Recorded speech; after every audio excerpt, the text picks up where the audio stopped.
क्या आप शॉपिंग करने के लिए इंदौर या भोपाल जाने का प्लान कर रहे हैं? तो रुकिए, हरदा में ही आ चुका है जी मार्ट, जहां पर आपको एक ही छत के नीचे आपको सारा सामान मिल जाएगा, वो भी सबसे कम दामों में। पता बड़ी सिंधी कॉलोनी, इंदौर रोड, हरदा। नमस्कार मित्रों, आप देख रहे हैं बरसुराज न्यूज। आज हमें मध्य प्रदेश के हरदा में बीते 6 माह हो चुके हैं, आज तक ब्लास्ट पीड़ितों को न्याय नहीं मिल पाया। हमने एक बार तो क्या अभी आप न्याय यात्रा लेके कहाँ नर्मदा मैया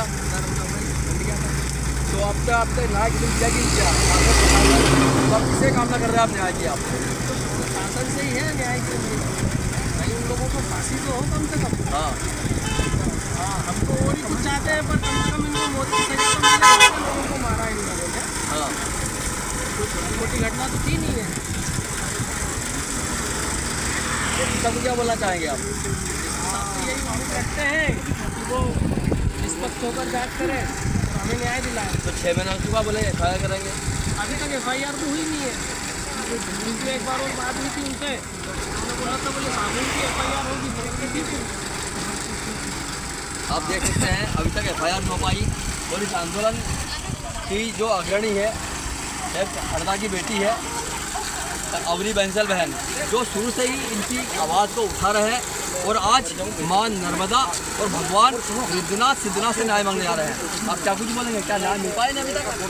देखिए, 15 दिन की भूख हड़ताल के बाद मुख्यमंत्री मोहन यादव जी ने ये कहा था कि सरकार इनको तुरंत मुआवजा देगी, लेकिन 6 फरवरी के बाद लगभग 5.5 महीने हो चुके हैं, इन लोगों को अभी तक मुआवजा नहीं मिल रहा है। मेरा बार बार राज्य सरकार से एक सीधा सवाल है, क्या इन लोगों की पीड़ा को दिखाई नहीं देती? अभी तक कोई चुनाव का समय नहीं है, कोई हरदा ब्लास्ट का मैटर कोई भाजपा या कांग्रेस का मुद्दा तो नहीं है। आप इनको 5.5 महीने से आपने एक रिलीफ कैंप में रखा हुआ है, आप इनको तुरंत मुआवजा दें, इतनी सी हमारी मांग है। लेकिन उसके बाद भी शासन प्रशासन जो है वो एक तरफ तो मुआवजा नहीं दे रहा है और दूसरी तरफ लोगों को डरा रहा है, धमका रहा है, बरगला रहा है। आज हमने कल जैसे ही शाम को कहा कि आज हमारी यात्रा निकल रही है, प्रशासन के सारे अधिकारी जो हैं वो वहाँ पे पहुँच गए जहाँ पे ये सारे ब्लास्ट पीड़ित रुके हुए हैं और इनको डरा रहे हैं, धमका रहे हैं यात्रा निकालने के लिए। आज पहला श्रावण सोमवार, तो क्या कुछ आप भगवान से आस लगा जा रहे हैं? आप देखिए, हम मां नर्मदा, आपने आस तो लगा ली शासन प्रशासन से, लेकिन भगवान से आपकी आस है आज? हम ये मां नर्मदा से और भोले भोले से, शंकर जी से, सारे देवी देवताओं से इसी बात की प्रार्थना करने जा रहे हैं कि शासन प्रशासन को भगवान सद्बुद्धि दे और उनको ये अकल दे कि ये एक मानवता और इंसानियत का मामला है, इनमें अपने को राजनीति नहीं लाना चाहिए और तुरंत इनको सरकार को मुआवजा देना चाहिए। आपका पुनः धरने बैठने वाले हैं?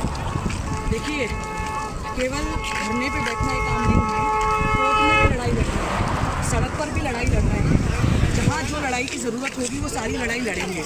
लेकिन सवाल ये है कि जब इस मुद्दे पर भाजपा का नाम इसलिए ले रही हूँ क्योंकि उनकी सरकार है, भाजपा के सारे बड़े मंत्रियों ने जब ये बात कह दी थी कि हम इनके साथ खड़े हैं, तो फिर अब आप इनकी तरफ से अपनी नज़रें क्यों हटा? अरे तो कितना बात रहा था। मोहन यादव जी भी आ गए, मोहन यादव जी भी आए थे, प्रधानमंत्री जी ने भी ट्वीट किया था, प्रधानमंत्री जी हरदा भी आना से क्या होता है, लेकिन हरदा ब्लास्ट हुई तो आके मिलने का मुआवजा नहीं दिया। और मोदी जी जब हरदा आए तो उनको ये नहीं लगा कि मेरे को ब्लास्ट पीड़ितों को मिलना चाहिए, जब हुआ नहीं मिलने दिया। कौन ने नहीं मिलने दिया? शासन प्रशासन आपका है। यदि प्रधानमंत्री कलेक्टर को बोलता है कि भाई मेरे को हरदा ब्लास्ट पीड़ितों से मिलना है, तो क्या कलेक्टर की इतनी औकात है कि कलेक्टर मना कर देगा? किसने मना कर दिया और किसने नहीं मिलने दिया? और ब्लास्ट पीड़ित गए भी थे। और यदि कांग्रेस की राजनीति होती तो हम कहते भैया कोई मत मिलो। हमने तो कहा कि मोदी जी मिले और इनको तुरंत मुआवजा दें। रही बात बाकी सारे बड़े नेताओं की, कह रहे हैं कि क्रेडिट लेने की राजनीति करने के लिए, भैया हम ये कह रहे हैं जिसको क्रेडिट चाहिए वो क्रेडिट ले, लेकिन इनको देखो, इनकी हालत देखो, तरस खाओ और इनको हमारे साथ जुड़ चुके हैं आनंद जाट जी, वो भी इस यात्रा में जुड़े हुए हैं। तो काफ़ी इन्होंने आवाज़ उठाई थी, जब एक वीडियो वायरल हुआ था ये आवाज़ उठाई थी। उस पर मेरे ऊपर FIR भी दर्ज करवाती थी मुख्यमंत्री जी। वही आवाज़ के ऊपर उसी आवाज़ के ऊपर, और धारा ऐसी लिखवाई थी, वो राजेश अग्रवाल पे भी ऐसी धारा नहीं लिखी होगी, उससे तगड़ी धारा मेरे ऊपर लिखवा दी।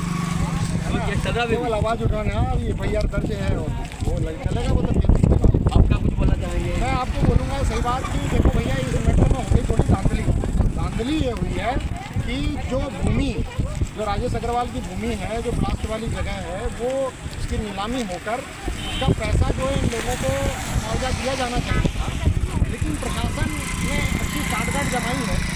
क्या है कि हमारे विधायक जी जो हैं, वर्तमान विधायक आरपी जोगने जी और पूर्व मंत्री जी जो हैं, इन्होंने अपने खास लोगों को वो भूमि दिलवा दी और भूमि दिलवाई है तो बात कोई बात नहीं, ऐसी बात नहीं कि सबसे में लेना चाहते भूमि तो ले लो, लेकिन मैटर ये फंस रहा है कि वो के लिए जो चेक लिया गया प्रशासन के द्वारा, वो चेक लगाया ही नहीं गया और चेक लगाया नहीं और भूमि आवंटित कर दी उनके नाम पे। मतलब आप वो भविष्य में उसकी रजिस्ट्री करवाएंगे। मतलब ये गजब बात हो गई कि आज के दाम में वो रजिस्ट्री करवाएंगे भविष्य में। कितना बड़ा गेम हुआ और कितना इन लोगों के साथ में खेल हो गया। भाजपा कांग्रेस दोनों मिलकर जो है, देखो यार भाई, मैं राजनीति छोड़ चुका हूँ, मेरा राजनीति में कोई इंटरेस्ट नहीं है, लेकिन जब सामाजिक न्याय की बात आती है, हरदा का इतना बड़ा मैटर है, इसमें बात आती है, फिर बोलना पड़ता है। और ये इतना बड़ा खेल हुआ है, इसमें दोगने जी भी शामिल हो गए, कमल पटेल और आर.के. दोगने जी दोनों मिल गए और मिलकर उस आपदा में अवसर ढूंढ लिया। उस भूमि के ऊपर अपने लोगों को भूमि दिलवा दी उन्होंने। ये सोचने की बात है और दोगने जी को कायदे से इस मूवमेंट में आना चाहिए था, लेकिन ब्लास्ट पीड़ितों के मामले में एक उन्होंने फॉर्मेलिटियाँ निभाई है, बाकी वो आए कभी नहीं। क्यों नहीं आए? क्योंकि उनको पता है कि आपको सबको पता है कि इन्होंने राजेश अग्रवाल से हेवी चंदा भी लिया था और अब जो उसकी भूमि में इस तरह का घपला करवाया इन्होंने साथ मिलकर। सब्जेक्ट के ऊपर विचार करना चाहिए हरदा के लोगों को कि आपने किन लोगों को चुनते हो यार।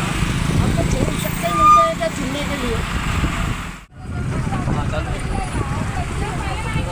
आप देख सकते हैं यहाँ पर जो मातृशक्ति है वो पैदल जा रही है। आज जा रहे हैं, आप पैदल जा रहे हो, न्याय यात्रा निकाल रहे हो। हाँ,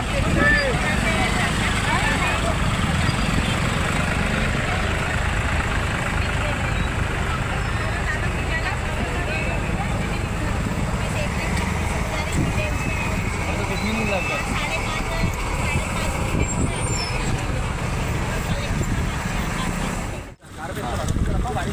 बहन जी, क्या नाम है आपका? अभी तक क्या कुछ मिल पाया आपको? अभी तक आपने न्याय यात्रा निकाल रहे हो,